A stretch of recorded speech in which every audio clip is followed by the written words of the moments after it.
Yada, yada, hidar masya,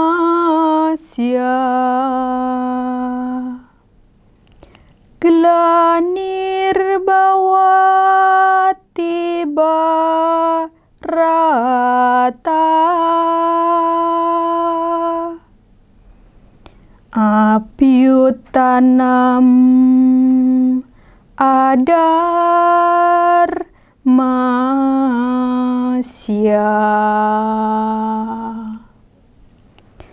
tadat manam Sri Jami aham.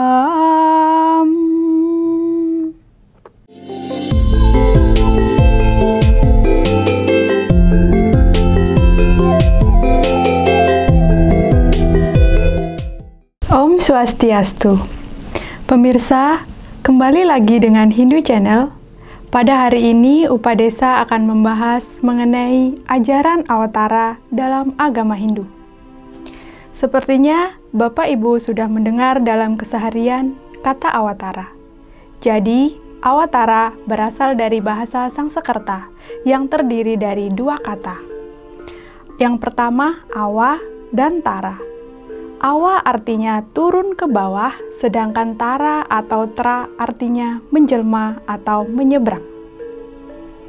Jadi, Awatara adalah manifestasi Tuhan Yang Maha Esa yang menjelma turun ke dunia untuk menumpas kejahatan atau adharma dan menyelamatkan orang-orang bijaksana. Di dalam agama Hindu terdapat 10 Awatara yang dikenal dengan Dasa Awatara. Terdiri dari yang pertama, Matsya Awatara, yang kedua, Kurma Awatara, yang ketiga, Waraha Awatara, yang keempat, Narasimha Awatara, yang kelima, Wamana Awatara, yang keenam, Parashurama Awatara, yang ketujuh, Rama Awatara, yang kedelapan, Krishna Awatara, yang kesembilan, Buddha Awatara, dan yang terakhir atau ke-10 yaitu Kalki Awatara. Untuk itu, mari kita simak penjelasan dari mitologi atau cerita dari ke-10 Awatara dalam ajaran agama Hindu. Bagian yang pertama yaitu Matsya Awatara.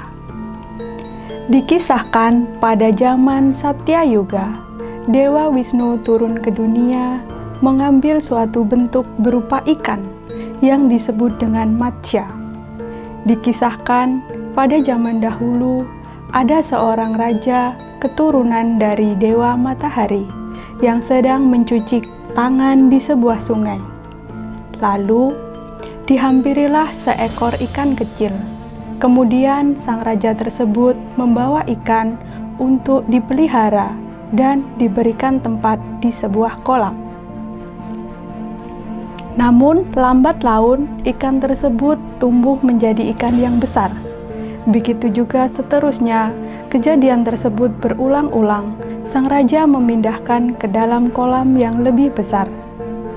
Setelah dia berpikir bahwa ikan tersebut bukan ikan sembarangan, maka ikan tersebut diupacarai dan mengetahui bahwa ikan yang berupa Matsya adalah penjelmaan dari seorang Dewa Wisnu. Lalu ikan tersebut dibawa ke sebuah samudra. Sedangkan ikan tersebut memberi pesan kepada raja bahwa di bumi akan mengalami bencana air bah yang sangat hebat selama 7 hari lamanya. Ikan tersebut berpesan agar raja membuat sebuah bahtera yang besar atau perahu, kemudian diisi dengan beberapa jenis binatang yang sepasang, artinya satu betina, satu jantan, serta membawa berbagai jenis obat-obatan, bahan makanan, dan mengajak 7 saptarsi. Lalu, pada saat ketika bah itu akan datang, perahu yang dibuat oleh sang raja harus diikatkan di kepala atau di tanduk sang ikan. Dengan demikian, maka sang raja beserta saptarsi akan selamat ataupun terhindar dari bahaya tersebut. Bagian yang kedua ada Kurma Awatara. Kisah Kurma Awatara juga terjadi pada zaman Satya Yuga, di mana Sang Wisnu mengambil wujud seekor kura-kura yang sangat besar yang bernama Sang Akupa. Dikisahkan pada zaman dahulu kala, terdapat perebutan tirta amerta di dasar lautan susu yang bernama Kesara Segara, bahwa kaum dewa dan kaum raksasa akan memutar lautan susu tersebut menggunakan tongkat berupa gunung Mandaragiri. Lalu, sang kura-kura sebagai penyangga gunung tersebut agar gunung yang dijadikan untuk memutar lautan susu tidak tenggelam ke dasar laut. Lalu sang Dewa Indra berada di puncak gunung tersebut agar gunung tidak melaju ke atas. Lalu terjadilah perhelatan yang hebat, yaitu pemutaran Gunung Mandaragiri untuk mendapatkan tirta amerta, sehingga Sang Danwantari muncul membawa tirta amerta. Dengan demikian, karena pihak Asura berpikir bahwa mempunyai kesempatan yang banyak, hingga akhirnya dia berhasil merebut tirta amerta tersebut. Dengan demikian, para dewa juga ingin memperebutkan tirta tersebut. Selalu Dewa Wisnu mengambil bentuk berupa wanita cantik yang bernama Mohini untuk menggoda para Asura, agar para dewa mendapatkan tirta amerta. Dengan demikian, tirta amerta tersebut yang telah dibawa oleh para Asura diberikan kepada Mohini karena dia terpincut atau tertarik dengan kecantikannya. Setelah mengetahui bahwa wanita tersebut adalah jelmaan dari Sang Dewa Wisnu, maka Asura marah yang sangat besar. Akhirnya terjadi pertempuran yang hebat pula antara pihak Asura dan Dewa Wisnu. Akhirnya Dewa Wisnu mengeluarkan senjatanya berupa cakra Sudarsana. Hingga akhirnya kemenangan berada di pihak dewa. Sang Asura pun kalah, dan tirta amerta tersebut berada di tangan Dewa Wisnu kembali. Bagian yang ketiga yaitu Waraha Awatara.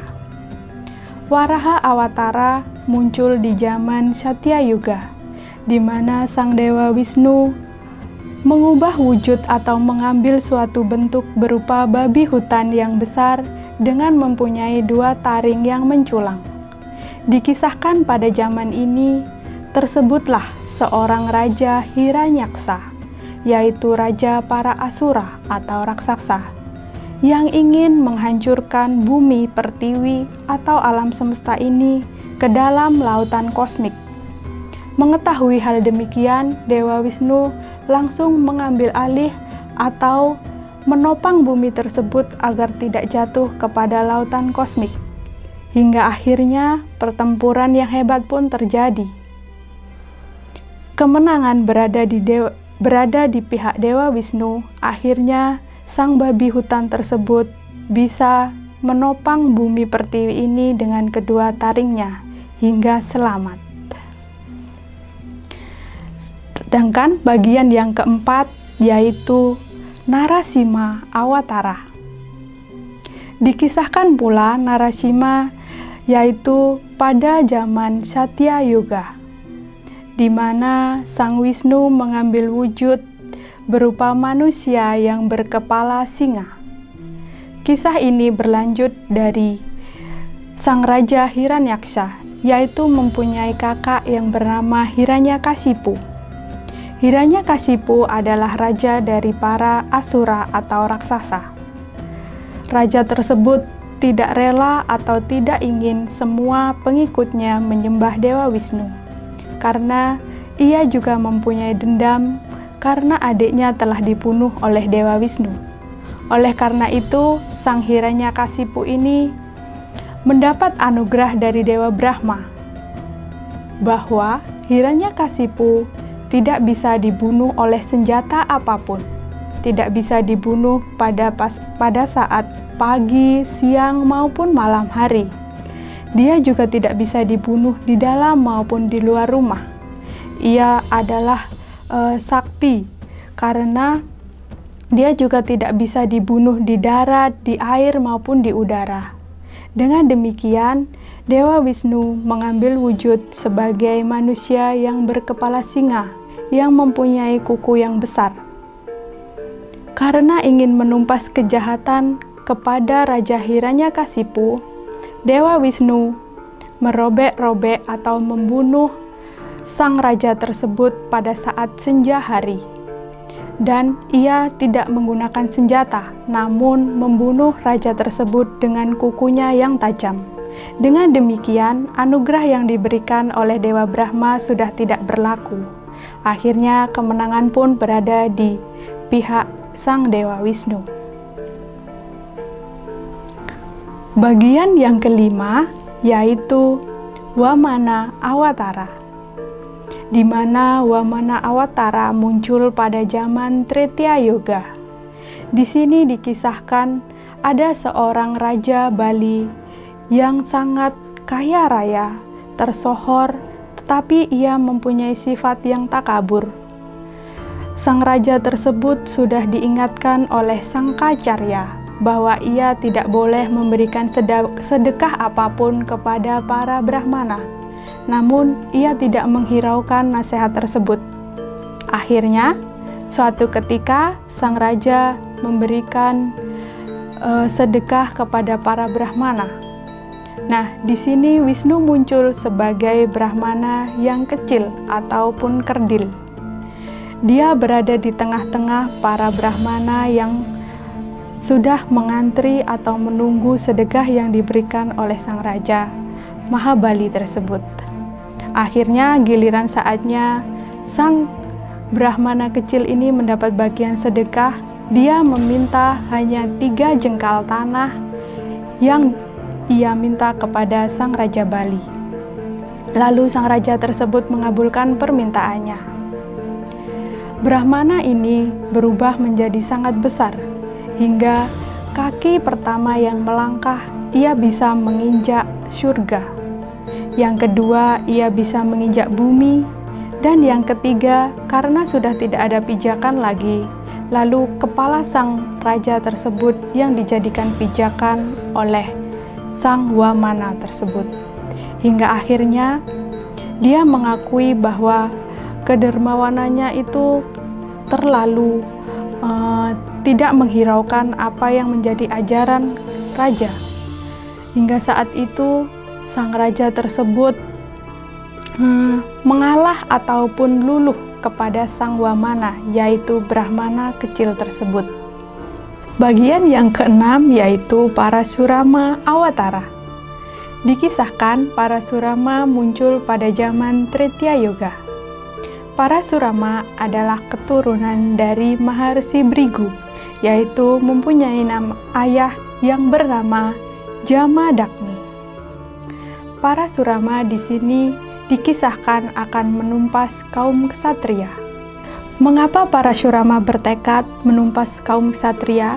Karena pada zaman dahulu ada seorang raja dari kerajaan Hehaya yang bernama Kartawirya Arjuna telah merampas sapi milik orang tua sang Parasurama. Dengan demikian, dia sangat kesal karena sapi kesayangan orang tuanya telah ditumpas habis.